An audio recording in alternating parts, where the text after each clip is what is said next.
What is spiritual bypassing? So I'll give you some definitions that are in my paper. So this is going to sound kind of academic here for a minute. The term spiritual bypassing was actually coined by a Buddhist guy. He was a Buddhist teacher and a psychotherapist in the 1980s named John Wellwood. And his words were, he described it as a coping device through which people use spirituality as a defense mechanism.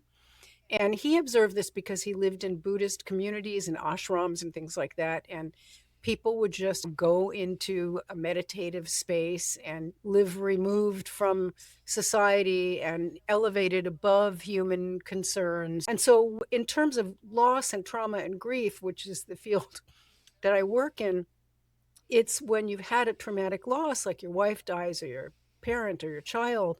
It's a way of, as one of my academic sources, Craig Cashwell says, it occurs when a person attempts to heal the psychological wounds at the spiritual level only and avoids the important, often difficult and painful work at other levels, including the cognitive, physical, emotional, and interpersonal. That's a really good definition. You could literally unpack those two words in using spirituality to bypass painful emotions, grief, loss, anger, suffering, where you're taking refuge in spirituality, whatever that might look like. You talk about, okay, Christianity, that's the story I came out of. I was raised in fundamentalist Christianity. And on the one hand, there's two kind of aspects that strikes me as you talked about that. One is, I think a lot of Christians have this basically a reward and punishment type theology, which you alluded to. And that's baked into the Old Testament. You go back to the Hebrew Bible.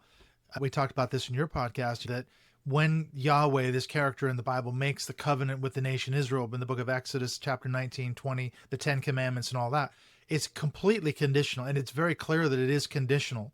If you obey my laws and commandments, you will be blessed. And that's abundantly clear all through the Old Testament. And conversely, if you disobey, you will be cursed and judged, and God does horrific things to the nation of Israel over and over.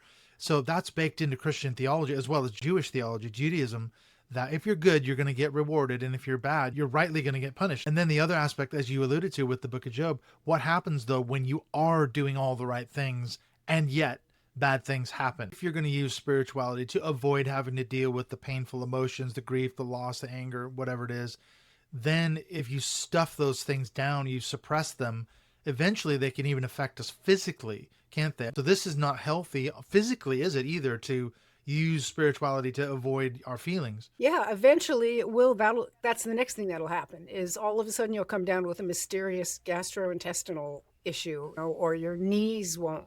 All of a sudden you have trouble walking in your knees, or you'll have arthritis, or so your eyes will go bad, or something will happen and the doctors can't figure out why.